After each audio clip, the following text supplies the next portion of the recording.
E hoje temos o prazer imensurável de receber aqui no nosso podcast o grande nome da nossa cidade aí como cordelista, como poeta, como escultor, como professor e tantas funções que esse camarada exerce aqui na nossa cidade. Estou falando dele, professor Edmilson.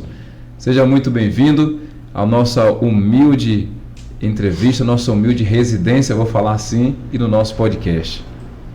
Obrigado, Cuca. Assim que você fez o convite, eu aceitei prontamente, porque é uma honra, é um pedido seu. Eu sei do seu profissionalismo, sua responsabilidade, e que eu não iria estar aqui sem nenhum cuidado. Então, eu agradeço pelo convite e estou aqui para a gente conversar um pouco sobre os trabalhos que eu faço, né? Sim. Nessa parte de cultura, sobre as minhas atividades e poder contribuir com a comunidade no que for preciso. Eu que agradeço o convite. Muito bem. Você é um grande nome aqui da nossa cidade, né? Grande professor, grande profissional. Mas conta aí para nós como foi a sua infância, né? De onde você vem. E hoje está essa pessoa maravilhosa aí que todo mundo gosta aqui na nossa cidade. Obrigado. Cuca, é o seguinte, eu sou aqui natural de Brejões, só que eu nasci na comunidade do Pau-Ferro. Pau-Ferro hoje é a comunidade maior que tem em Brejões e eu acredito que todo o município conhece, não é? Então, eu nasci no Pau-Ferro e do Pau-Ferro eu acabei vindo estudar aqui na Escola Família Agrícola. Não sei se você lembra ainda. Lembro. Eu creio que você também ia lá sempre, né? Ia, não aguentava as meninas. Nos grupos da igreja. Então eu acabei indo para estudar. Eu terminei o ensino primário no Pau-Ferro. Fui estudar 1 ano em Brejões, no Colégio Góes Calmon. E nessa época, a comunidade, os líderes comunitários e a comunidade, antes de estudar em Brejões, já estavam vindo em mutirão para fazer a escola Família Agrícola, na época, né?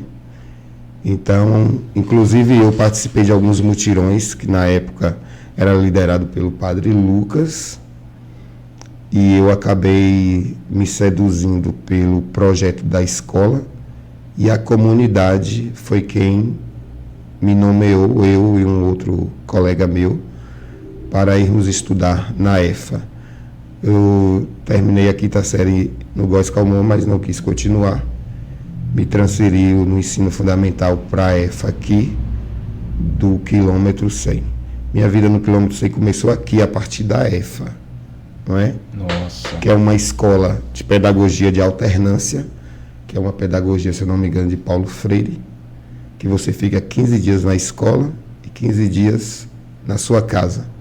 No caso, essa escola, EFA, Escola Família Agrícola, ela foi criada como um sonho do Padre Lucas para dar oportunidade aos filhos dos pequenos agricultores que saíam das suas casas para estudar na cidade. Então, o projeto da escola é esse: agregar os filhos dos pequenos agricultores na escola, apropriando-se de técnicas agrícolas que vai ajudar no campo, posteriormente na renda mensal, e passar para a comunidade as técnicas que foram aprendidas. Então, essa foi a minha primeira escola. A partir daí, desse tempo que eu estudei na EFA, que eu terminei o ensino fundamental, eu acabei vindo estudar no Edivaldo Boaventura, que nesse tempo, não sei se você lembra, acho que eu sou mais velho que você. Com certeza. Nesse tempo só havia 4 salas de aula. Só aqueles 4 primeiros pavilhões que sempre tiveram ali. E eu fui estudar ali. Só que, como eu estava vindo de uma escola totalmente diferente da Edivaldo Boaventura, por ser uma escola mais de cidade, eu não me adaptei. Então, com essa não minha adaptação, outros colegas meus haviam ido estudar na ETFAB, que fica em Riacho de Santana, Bahia, próximo a Bom Jesus da Lapa. Longe pra caramba. Muito longe. Quantas vezes peguei caminhão aqui de carona para ir até Conquista? Caraca. De Conquista, pegar ônibus para Riacho de Santana. Às vezes em cima de... Minha vida não foi fácil, não. Às vezes em cima de caminhão, coberto apenas de lona. Nessa época ainda ônibus era muito... Existia ônibus, né? Uhum. Mas nessa época ainda podia trafegar em cima desses carros abertos, não eram leis ainda. Outras vezes de Conquista para Riacho de Santana, tinha que pegar a linha da Novo Horizonte, que às vezes nem banheiro tinha. Nossa. E as condições do ônibus era precária. Então a minha vida foi mais baseada nisso. E aí, aqui no Edivaldo Boaventura, eu não me adaptei. Fiquei um ano, estudei um ano. Quando foi no final do ano, havia vaga para estudar na ETFAB, Escola Técnica da Família Agrícola, que é uma escola, vamos dizer que é a escola mãe. É a escola que abarca esses alunos do ensino fundamental para o ensino médio, que é o ensino técnico agrícola, que é chamado técnico em agropecuária. E eu fui para Riacho de Santana. Quando você está novo, você não sabe nada do que vem à sua frente. Você faz o que está dentro do seu orçamento. Meus pais, lógico, nunca tiveram condições de me dar um ensino de qualidade. Se tivesse tido essa oportunidade, eu acredito que hoje eu teria feito até um curso mais elevado, mas também tá bom o que eu fiz. Agradeço muito aos meus pais, era o que eles podiam me dar, e eu fui atrás. Eu sempre gostei de estudar, e eu fui atrás do meu sonho, que era estudar, só estudar. Nossa. Fui para Riacho de Santana. Não sei se você conhece. Não, só de falar mesmo. É? Enquanto as pessoas, né, muitas pessoas sonham casa, carro, né, você tinha um sonho apenas de estudar, velho. Que Sim, bacana. Era a única ferramenta que eu tinha. Era a única ferramenta que os meus pais podiam me dar. Quando eu estudava no Pau Ferro, a gente ia para a escola com o que colocava dentro para comportar um caderno que vinha do governo, um lápis e uma borracha e uma caneta. Às vezes era numa sacolinha plástica de... Não alcancei esse tempo. Alcancei, né? Alcancei. Uma sacolinha plástica de... Lembro até hoje. De saco de arroz. A gente levava num saquinho, ou de arroz ou de açúcar. Minha mãe, como era costureira, às vezes fazia uma capanguinha. Umas capanguinhas que a gente colocava do lado e levava. Era mais luxo. Era o luxo que tinha. Enfim, mas eu sempre gostei de estudar. E sempre fui um aluno bom. E aí eu fui estudar em Riacho de Santana. Aí ia fazer o curso técnico. Fiquei lá 3 anos, porque eu já tinha feito um ano aqui. Esse ano foi aproveitado. Lá são 4 anos. E aí eu fiz e terminei. Voltei para o quilômetro 100. Fiquei um ano desempregado. Fui para São Paulo. Não consegui trabalho. Voltei. E acabei sendo convidado para trabalhar na escola onde eu fui aluno. Que foi a EFA, Escola Família Agrícola. Muito bom, cara. Muito bom. Foi uma escola da vida, a Escola Família Agrícola.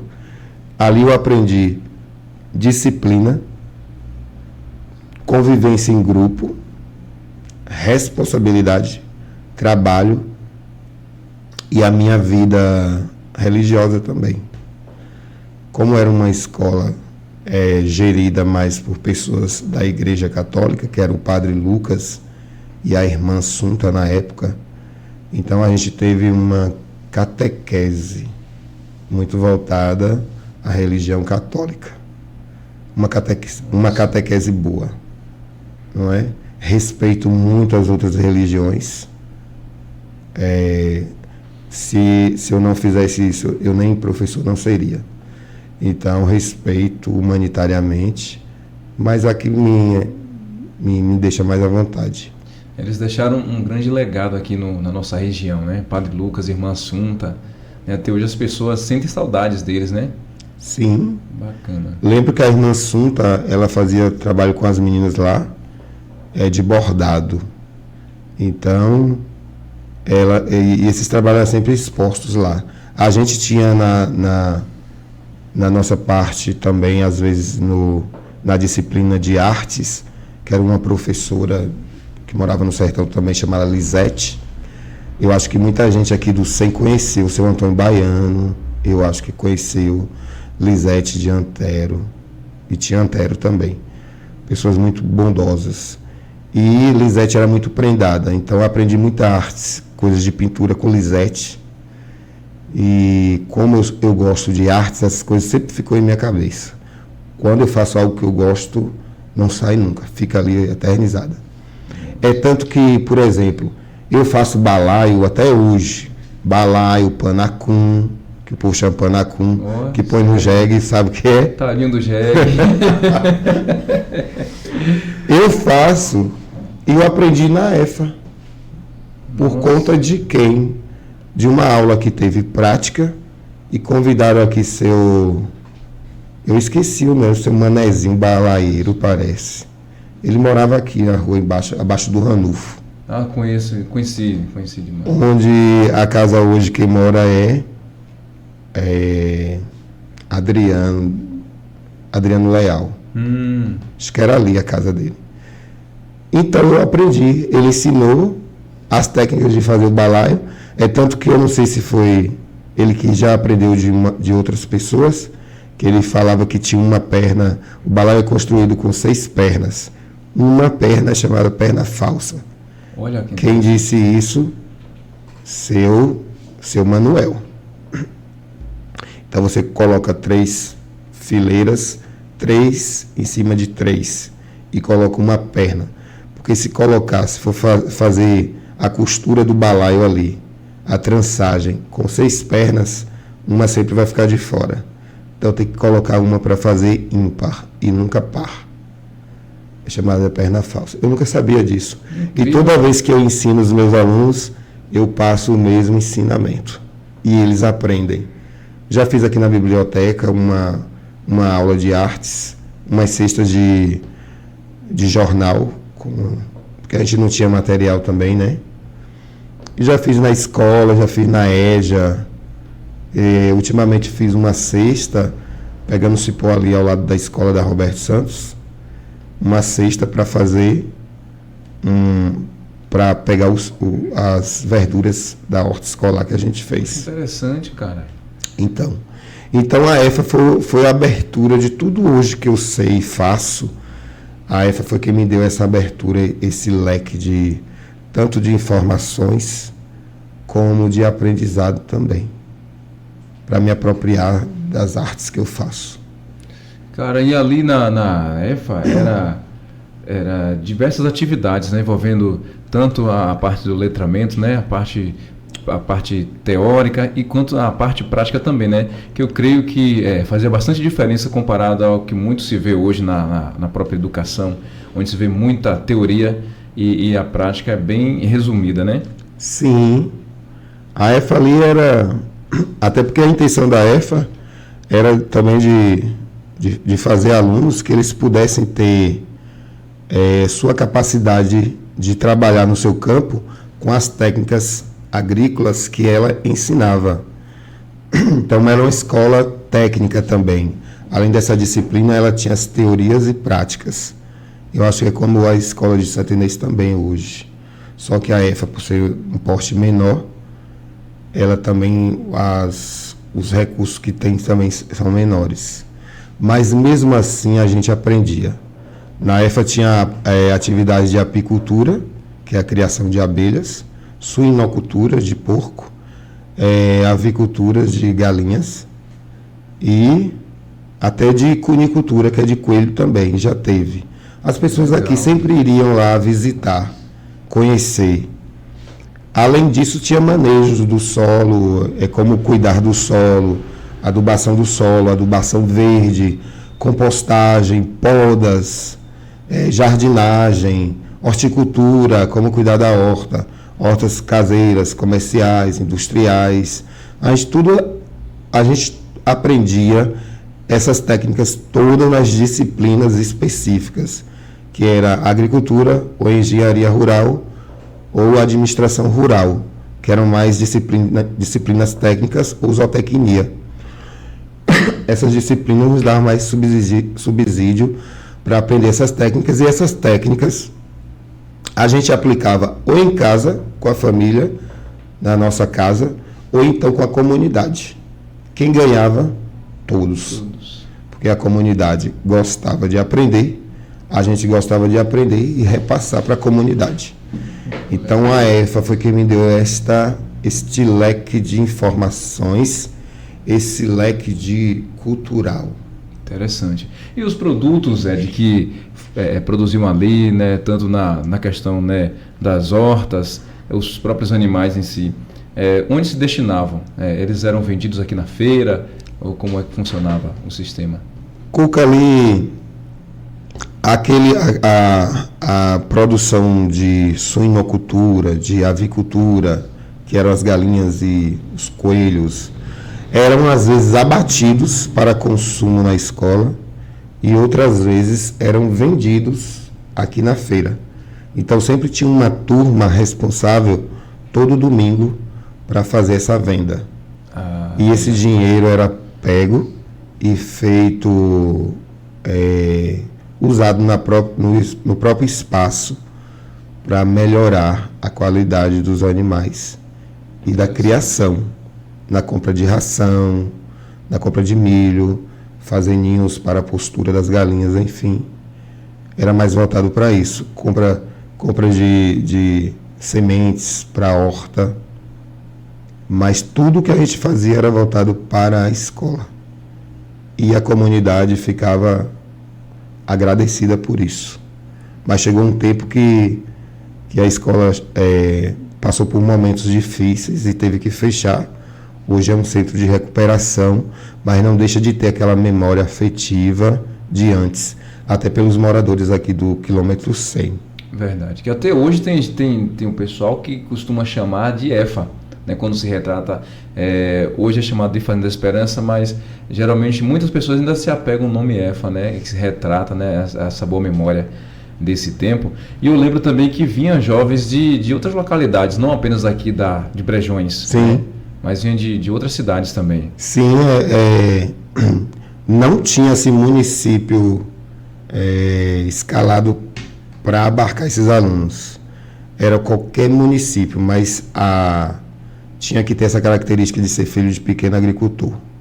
Então já pegou gente de Irajuba, gente de Cravolândia, gente de Santa Inês, gente de Brejões, gente acho que de Ubaíra também.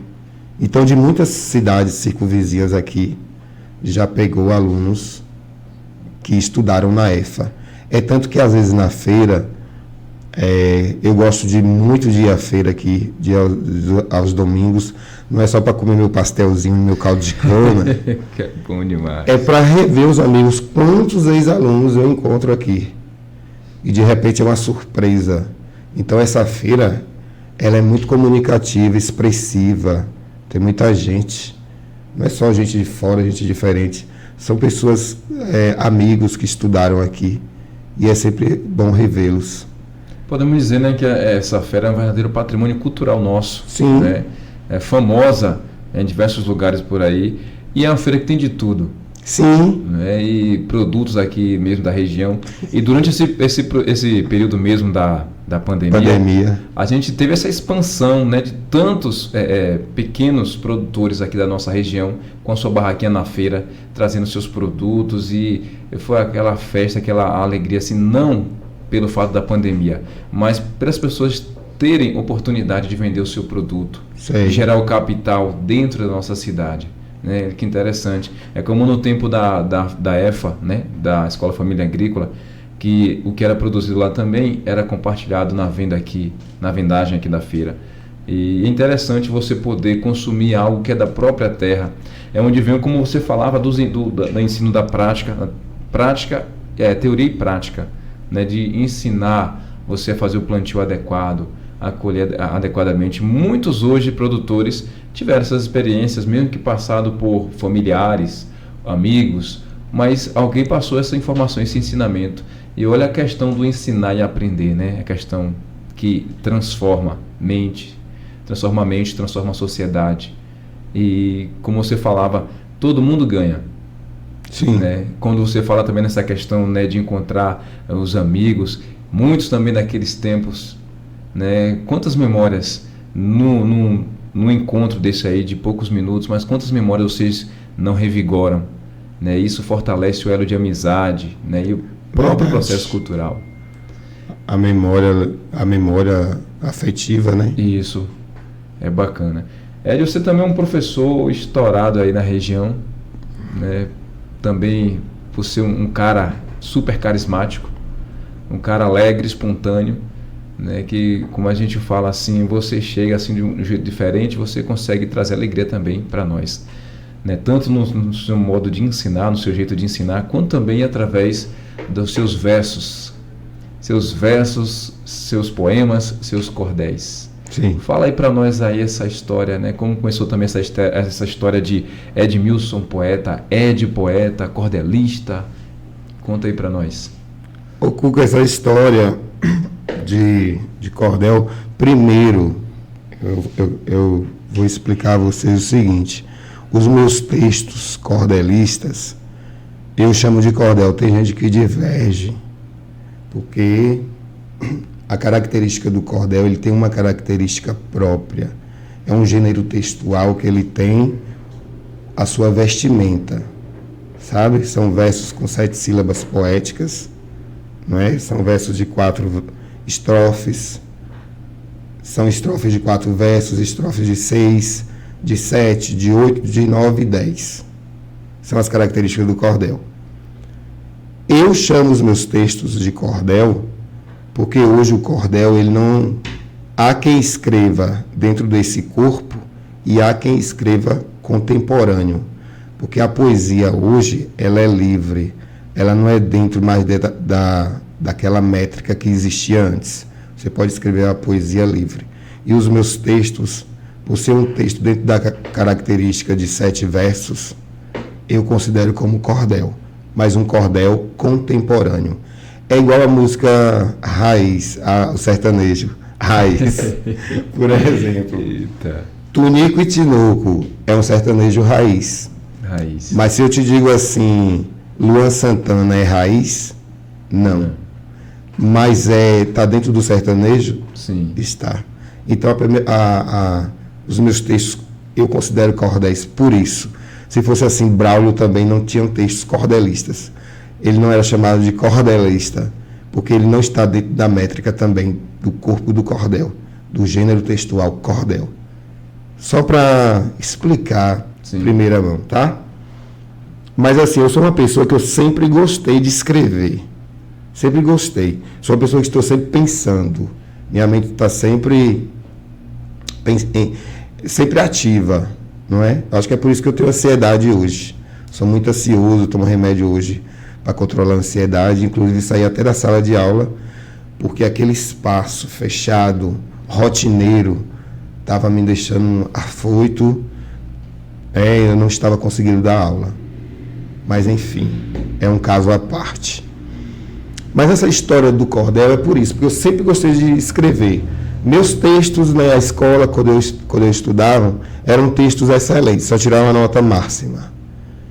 É tanto que quando eu fui fazer faculdade em Riacho de Santana também, porque nessa época os professores, o governo do estado estava exigindo que os professores tivessem curso superior, então a Unefab, União das Escolas Famílias Agrícolas da Bahia, que é a associação que agrega todas as redes da Escola Família Agrícola da Bahia, em parceria com a UNEB, oferecia o seu curso superior nas 5 disciplinas geografia, história, matemática, língua portuguesa e biologia. Eu sempre gostei de história, porque história, para mim, você contextualizar um fato presente com um contexto histórico é inteligente e não te deixa à margem de ninguém te curvar, porque você sabe da história. Sim. É tanto que está acontecendo um caso no nosso país, que tentaram dar um golpe, não sei se é pertinente esse caso aqui, mas pelo fato do conhecimento histórico, eu sempre abro o olho de uns e outros. Mas tem gente que ainda vai pelo lado do fanatismo. Não vem ao caso também. E daí, eu fui estudar em Jardim Santana, fazer o curso superior. E na faculdade, finais de semana, sempre tinha atividades para fazer. Os meus colegas iam para as casas deles, eu, como não tinha casa própria, ficava na faculdade. Ou então ia para a casa dos colegas. Quando eu não ia para a casa dos colegas, eu ficava na faculdade. Tinha trabalho para fazer língua portuguesa. Às vezes, a maioria das vezes era produzir, era apresentar o trabalho ou da forma que quisesse. E como no sertão o cordel é nato, meus colegas sempre colocavam, Ed, por que não faz o cordel? E eu fui aprendendo a fazer cordel nessa perspectiva, por estar naquele ambiente que é natural. E porque os meus colegas não tinham condições de fazer o trabalho para entregar na volta, no caso na segunda-feira. E eu acabei me apropriando da arte de escrever cordel, fui estudando mais sobre o cordel, e a partir daí comecei a escrever e não parei mais. Hoje eu escrevo cordel, às vezes por encomenda, por amizade, por presente, às vezes por homenagem a uma pessoa, mas eu gosto muito, por eu me apropriar dessa arte de escrever e gostar, eu às vezes escrevo para quem eu quero, às vezes como presente. Já cobrei e não gosto de cobrar, porque eu acho que conhecimento não se cobra, eu me sinto mal em cobrar, mas também tomo o meu tempo, então eu preciso de um dinheirinho. Com certeza. Né? Então às vezes eu acabo cobrando também, mas hoje eu escrevo, tenho uma facilidade de escrever nata, às vezes às vezes tem a cadência, né? Sim. Que é o som que tem que estar casando um ritmo com o outro, uma rima com a outra. E às vezes essas rimas empacam, que eu fico sem saber o que fazer. Eu tenho que desestruturar aquele verso todo, aquela estrofe, para criar outra mais dentro daquela linha de raciocínio. Porque como você sabe, você também é estudado em letras, no texto existem dois pontos cruciais, que é coerência e coesão. Sim. Eu não posso trocar um verso, colocar um outro só porque a rima bate, mas não existe coerência. É um texto que não tem comunicação. Então eu tenho que estar atento nisso. E às vezes eu fico até admirado, porque às vezes na cabeça saem umas palavras que eu nem esperava e ela é coerente, bate e casa com aquilo ali. Mas eu tenho outro cuidado também na hora de produzir esses textos, é de ser o máximo de verdadeiro com o que eu estou falando. Por exemplo, tem pessoa que diz assim, Ed, escreve para mim tal texto, faz um cordel para mim. Eu digo assim, me dê as informações. Mesmo aquelas informações ali, com o conhecimento que eu tenho a preocupação de não escrever coisas bonitas, mas que sejam mentirosas. Né? Verdade. Porque nem só o cordel eu escrevo. Eu me aproprio também de escrever outros textos, até porque eu também lecionei, né? Na disciplina de redação, artigo de opinião, memórias literárias, texto dissertativo, poemas livres, e também porque eu gosto. É uma coisa que me faz bem. Às vezes deito na rede ali, me vem uma motivação de algo, vai acontecer algo, eu já fico atenado, podia fazer isso. Aí eu vou, quais os elementos que eu vou usar? Aí eu vou juntando uma coisa com a outra, é tipo um quebra-cabeça. Quando o professor na sala dizia, ensinando redação, que o texto é uma coxa de retalho, é verdade. São os elementos coesivos, a costura, né? Sim. E a coerência do que você está fazendo. É como se fosse um quebra-cabeça, tem que juntar tudo todas as peças.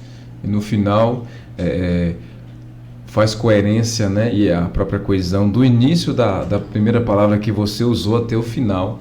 Um leitor nato, um leitor que identifica bastante essas questões, vai entender que ali está tudo dentro do contexto.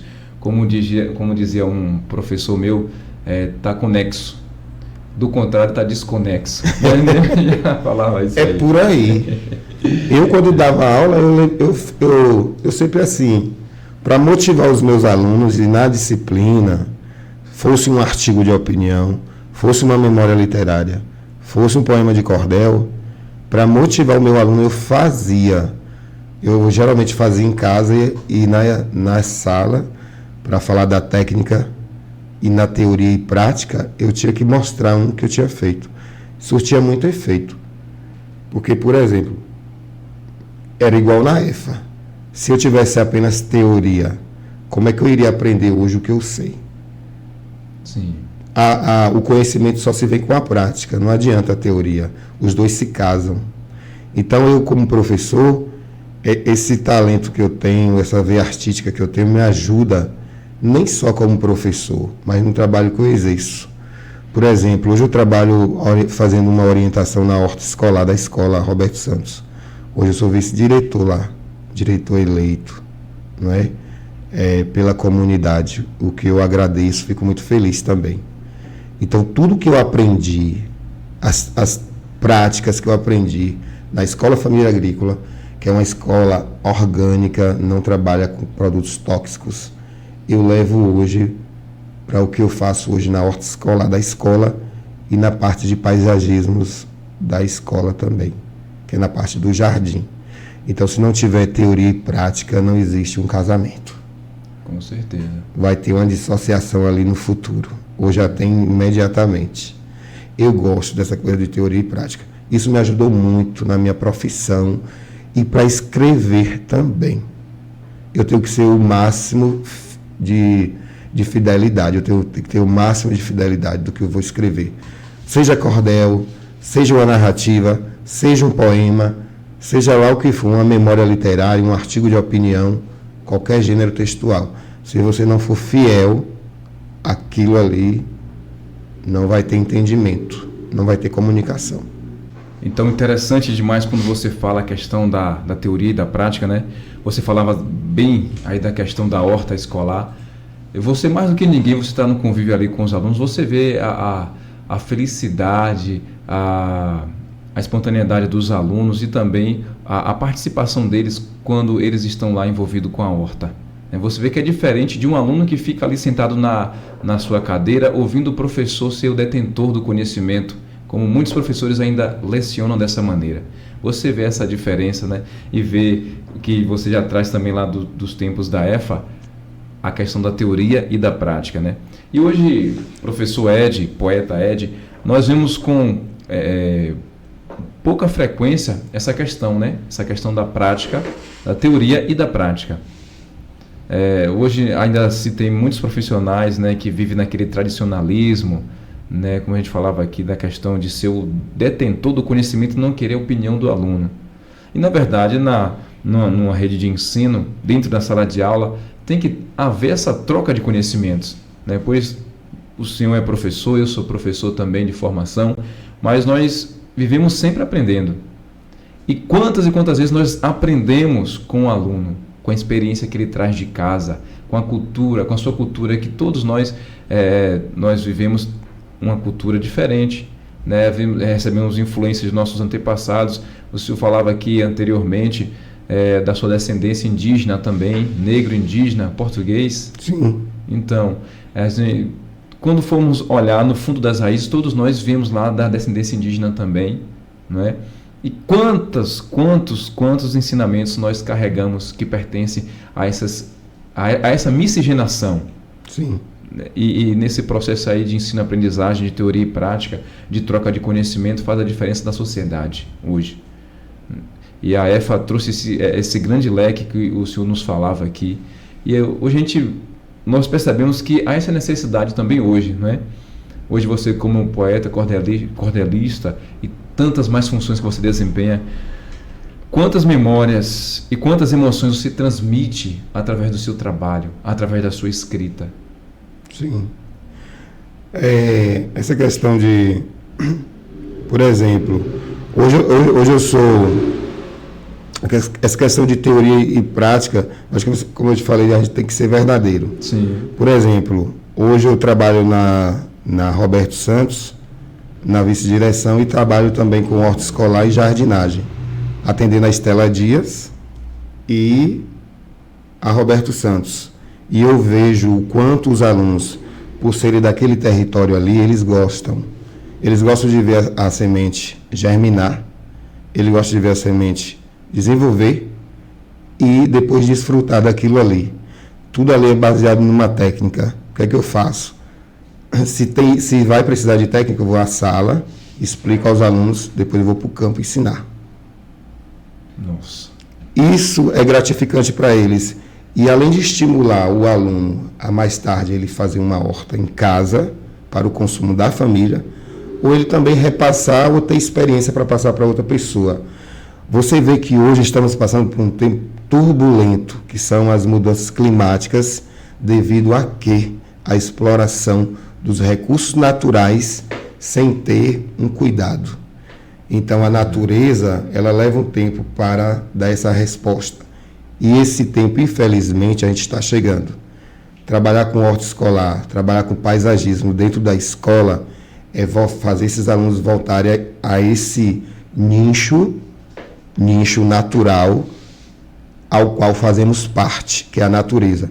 Fazemos parte desse setor que, se a gente não cuidar, não preservar, já estamos vendo os efeitos aí. Enchentes, furacões, terremotos, enfim, isso é uma educação ambiental. Na conferência da PN do Plano Nacional de Educação que teve em Salvador, eu defendi no grupo lá que falava sobre recursos naturais, o que as escolas, se forem aceitos, as propostas, se elas virem a vigorar, vai ser muito bom, porque a escola vai começar a trabalhar essa questão da importância da conservação do meio ambiente mais afinado.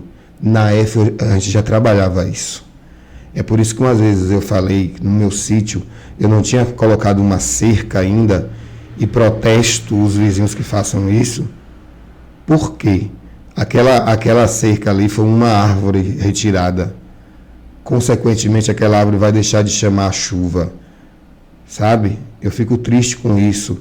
Tinha um pedaço de mata perto do meu sítio, hoje está devastada. É triste ver uma questão dessa, porque os efeitos são notórios e são frequentes, e as pessoas não têm esse entendimento.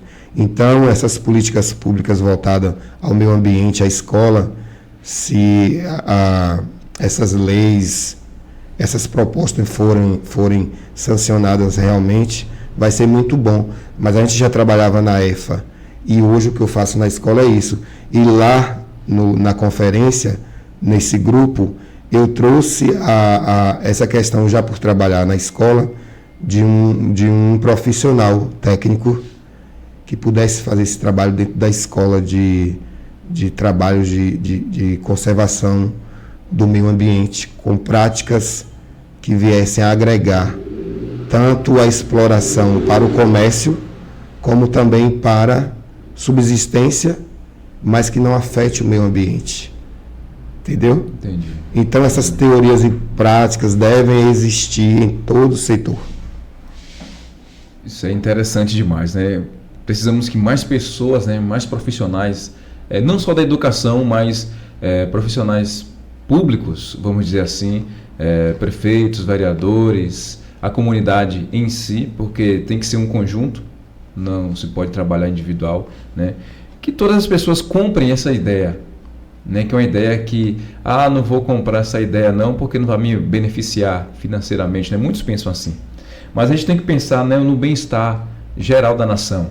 Pensar nos nossos filhos, nossos netos, né, e cada um fazendo a sua parte. Eu creio que as coisas melhoram, né, e não, a natureza geme como quem em dores de parto, né, como você falava aí, as reações climáticas estão pesadas aí, é uma resposta da natureza, né, como você falava. Mas se todos fazerem o seu papel, cuidarem daquilo, o mínimo necessário que se deve fazer, acredito sim que as coisas melhorem para todo mundo. Acho que o papel da escola hoje é fundamental.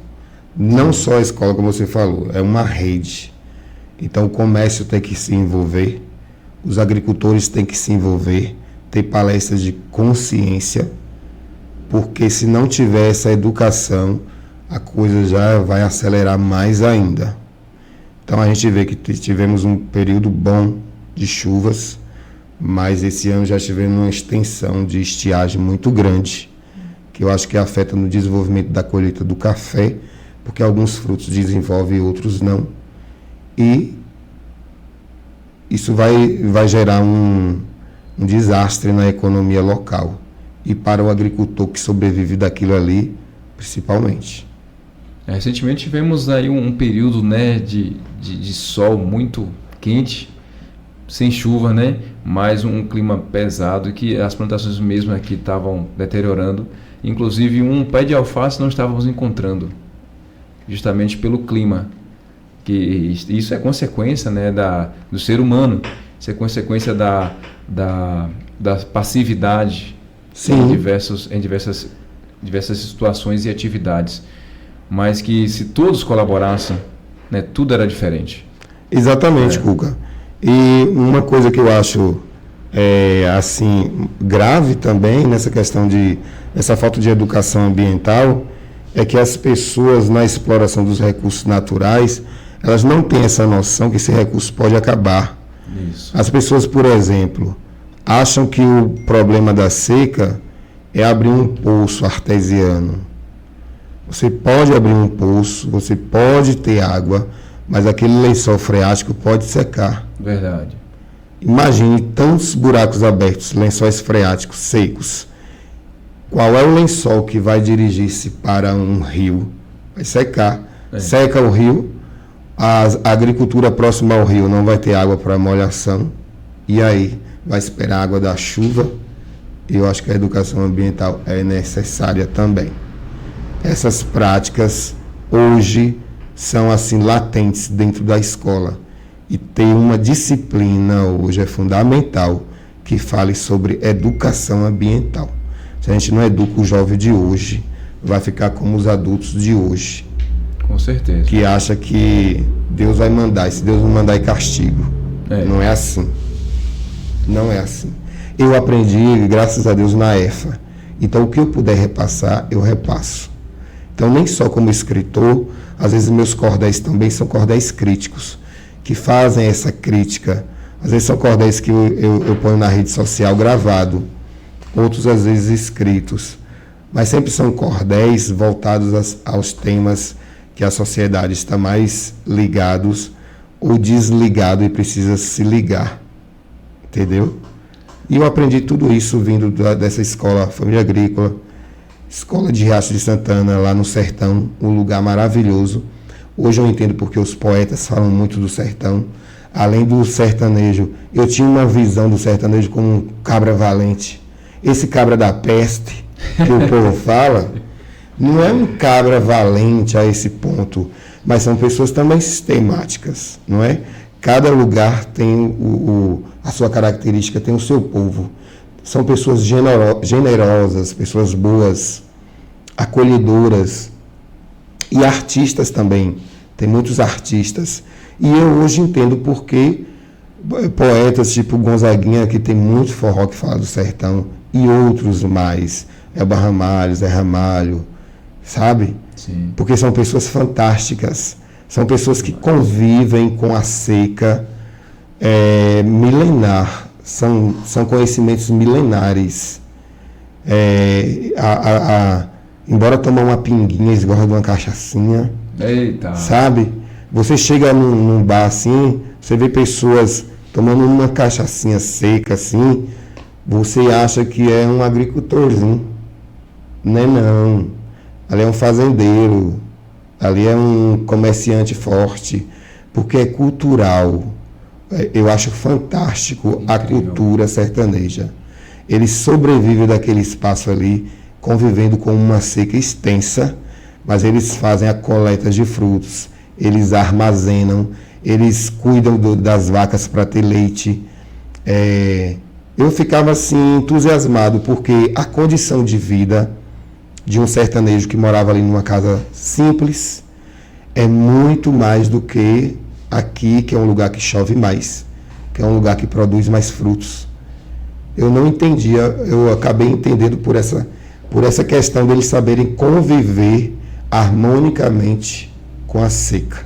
Nossa, cara. Com práticas assim rudimentares, milenares, que é do próprio milho, do paiol, bater no moinho, fazer um cuscuz, tira um leite da vaca, come, pega uma rapadura que é feita ali, faz um melaço, faz a rapadura, a própria rapadura usa como um lanche, rapa e toma com água.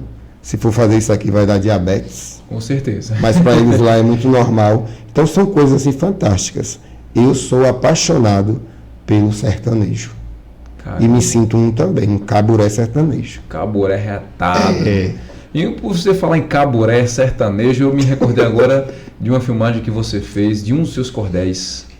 Cara, como foi aquela história ali? O que te levou a fazer aquele cordel em cima do lajedo? Conta aí pra nós. Meu amigo, é o seguinte, essa veia artística já existe. A produção também do que você vai fazer é coerente com o espaço. Então eu estava em casa, foi um cordel que teve milhares de visualizações, né? Eu nem vi quantas tiveram. E aí Tchui, você conhece Tchui, né? Tchui Brito, famoso Tchuinho. Tchui Produções. Tchui liga pra mim e disse assim, Ed, amanhã é dia de Nossa Senhora Aparecida, você não quer fazer um cordel não? Aí ele pegou um outro cordelista em um outro vídeo, em um outro contexto e me mandou. Ele disse, você faz nessa pegada aqui, você pode fazer? Eu olhei e disse, posso. Aí ele disse, tu faz hoje? Eu disse, faço. Aí eu produzi aquele texto ali e no outro dia a gente fez. Tudo harmonicamente. Tudo deu certo, nada deu errado. E até na produção do texto foi uma coisa incrível, uma energia muito boa. Escrevi o texto assim, no outro dia a gente gravou, levei minha petzinha, a Cissa. Boa. Ela está no vídeo. E Tchui, como ele tem esse profissionalismo apurado, eu acho que dependeu muito mais dele também. Foi uma parceria que deu certo. O vídeo, toda a produção que ele fez, e eu fiz esse cordel mais voltado do dia de Nossa Senhora Aparecida, tanto que eu dei o nome do cordel O Milagre da Santa. Então ficou uma produção muito parecendo cinematográfica, mas não, teve sim um profissionalismo que dependeu muito dele, né? Que ele tem esse lado artístico de fazer um vídeo ficar também muito bem assistido. Mas teve a produção do cordel também, que foi, eu achei assim muito interessante, uma energia muito boa. E me parece que teve muitas visualizações. Que bom, isso só me estimula a escrever, a produzir e criar mais vídeos. Futuramente eu vou fazer um canal meu para fazer esses vídeos e dar de presente para a comunidade assistir. Comunidade e o mundo todo, quem quiser. Moço, foi fantástico aquele vídeo. Foi a primeira experiência você fazer um vídeo assim ou você já teve outra experiência, Ed? Não foi a primeira experiência. A experiência profissional de quem estava por trás das câmeras, que foi no caso Tchui. Por isso que eu digo que a gente pode ter uma parceria para fazer outros vídeos. Bacana. Eu entro na produção do texto, porque os meus cordéis assim, meus textos, Cuca, eles talvez chamem tanta atenção das pessoas, porque como eu te falei, a gente tem que ser verdadeiro no que se escreve. E eu, como sou uma pessoa que fui do campo e sou do campo e gosto, eu busco esses elementos que são característicos de cordel. São vivências mais humanitárias, são vivências do dia a dia campestre, são elementos folclóricos E como as pessoas gostam de história, e eu tenho essa veia artística muito assim na veia, eu levo para o texto. É um texto que fala que as pessoas se encontram nele. Por exemplo, às vezes eu estou na feira, chega alguém e diz assim, eu olho e tem alguém me olhando. Às vezes eu fico até cismado, né? Lógico. Mas aí outras pessoas falam comigo, pessoas que eu não conheço. Educadamente eu respondo, porque eu acho deselegante você fingir ou não dar a contrapartida de uma resposta. Mas eu vou e volto. E outras pessoas chegam para mim, Ed, aquele texto que você escreveu, parabéns. Diz muito de mim, me representa. E eu fico assim, às vezes, até assustado. Porque a gente não faz ideia do quanto a mídia alcança. Hoje parece que todo mundo tem acesso às redes sociais. E volta e meia você vê um vídeo ali de alguém que é local ou de alguém que é vizinho seu e você encontra num espaço público. Lógico que causa um choque. Uhum. Não é? E você fica assim. Não vejo isso como estrelato, como estrela, nunca. Nada. Isso só me motiva a escrever. Sim, sim. Mas não tenho aquela coisa de fama. Até porque não é uma fama local. Mas mesmo assim, eu sou uma pessoa muito pé no chão. Nada, dinheiro não me compra, não me sobe a cabeça, cargos não me sobem a cabeça. Eu tenho um pé fincado porque eu tive uma história fincada nas minhas raízes. Quando eu te falei da EFA, por exemplo, sim, a gente fazia pesquisa. Tinha um PE, que era chamado de pesquisa. Era PS. Pesquisa, alguma coisa assim, escolar, alguma coisa. E nessas pesquisas a gente fazia divisões em grupos, dava-se o tema, o professor dava o tema, a gente fazia as divisões em grupo, dessas divisões a gente elencava umas questões, dessas questões a gente levava, socializava com todos os grupos, colocava as questões dentro daquele tema ali que fossem mais pertinentes, fazia aquele questionário e levava para a comunidade. Da comunidade, respondia, trazia para a escola. Numa dessas pesquisas, por exemplo, eu descobri que eu era descendente de negro, de índio e de português. Olha que incrível, cara. Interessante, né? Sim. Meu avô, que é dos Oliveiras, ele tem descendente de português, ele é branco. É tanto que na minha família tem aparência de índio, negro e branco. Não tem pra onde correr. O meu pai era descendente mais de negro. A minha avó era negra, mulata mesmo. Já o meu avô era descendente de português, era mais branco. E da parte da minha mãe, minha avó e meu avô eram mais descendentes de índio. Que incrível, cara. Eu descobri essa árvore genealógica onde? Estudando na EFA, na Escola Família. Bom demais, cara. Muito bom. Uma miscigenação completa aí. Completa, é o Brasil. E eu me sinto representado.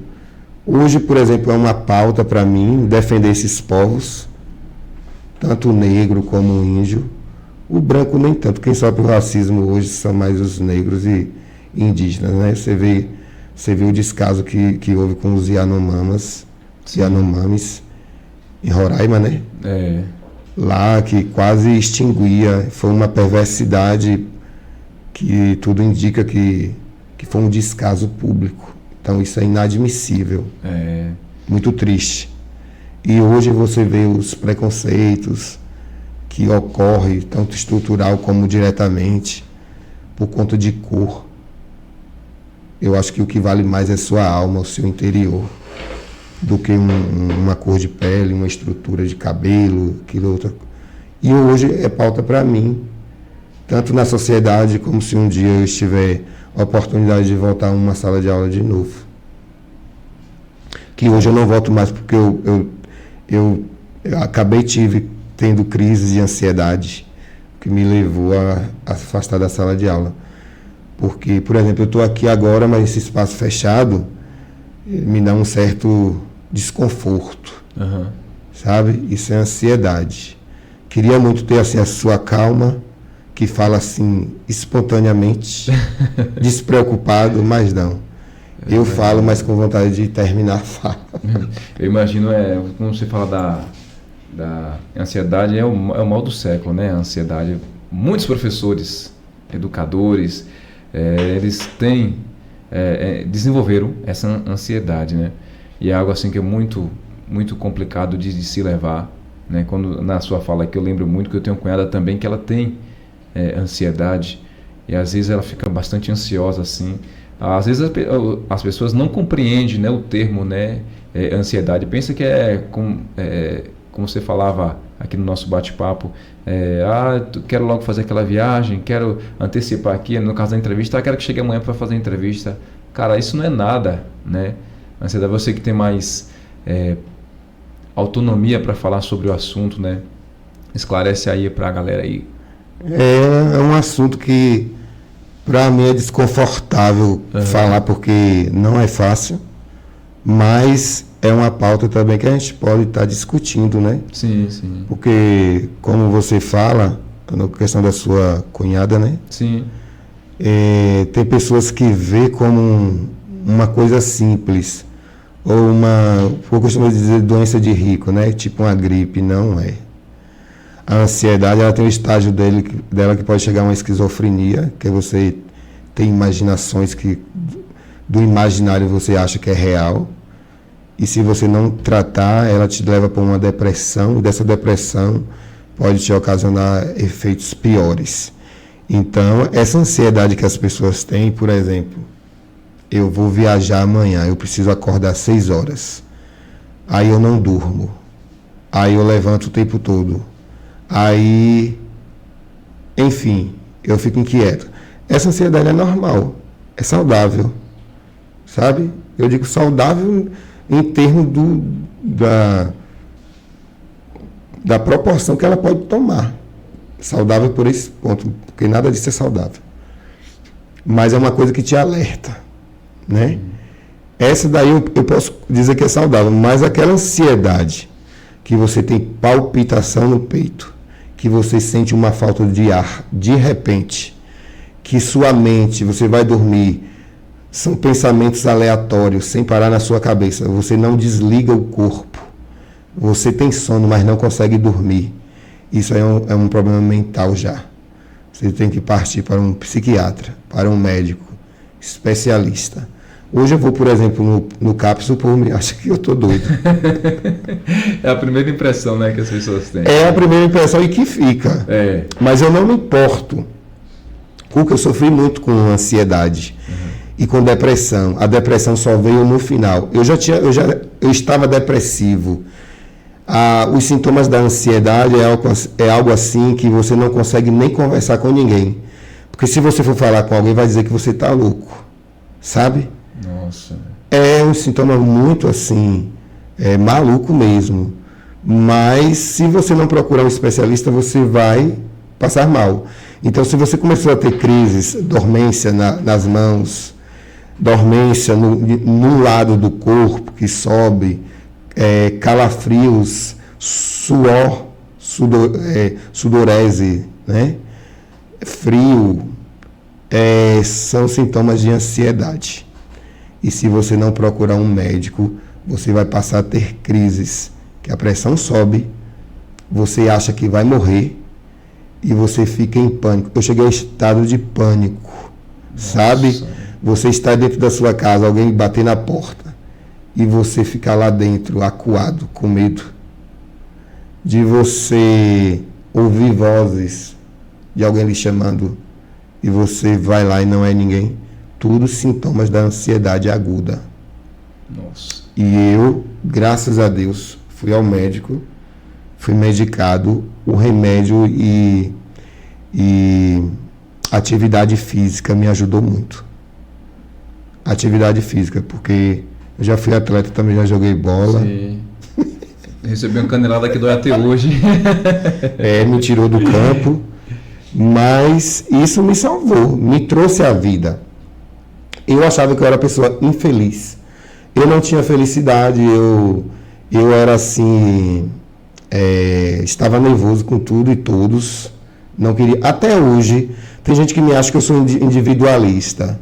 Eu não me sinto individualista porque eu sou uma pessoa que eu gosto de ajudar. Se você estiver precisando de mim e eu puder ajudar, eu te ajudo. Agora, talvez as pessoas me achem individualista porque eu sou uma pessoa assim metódica no que eu faço.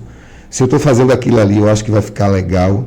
Se você me vem com uma proposta que eu vejo que agregue, tudo bem. Mas se eu ver que não vai ficar bom, eu não volto atrás. Talvez me chamem de individualista. Porque, por exemplo, ser democrático não é você aceitar tudo. Sim. É você ouvir e daquilo ali você fazer uma síntese. E não uma pessoa chegar e dizer, faz isso, eu vou lá e faço por ser democrático. Eu não acho que democracia é isso. Democracia é você ouvir todos, mas dali você abstrair o que for melhor dentro daquelas propostas. E não abrir o leque para todo mundo. Porque isso não é democracia. Eu acho que isso vira um espaço onde todo mundo fala, onde todo mundo toma decisões, cada um aleatórios. Não, eu acho que tem que ter um direcionamento, mesmo havendo a democracia. E o individualismo eu vejo nessa parte minha assim. Que eu, quando acho que vai dar certo, eu agrego. Se eu ver que não, eu respeito a fala, mas não sigo. E eu acho que esse individualismo por causa da minha vida, não é? Eu fico me pegando também, será que eu sou individualista? Eu fico nesse pensamento. Minha vida foi toda assim. Nas minhas formaturas, minha família não participou, porque foi longe, em Riacho de Santana. Minha família não tem essa condição de ir. Meus estudos foi todo sozinho. Nunca tive família perto. Foi sempre sozinho, pelo mundo.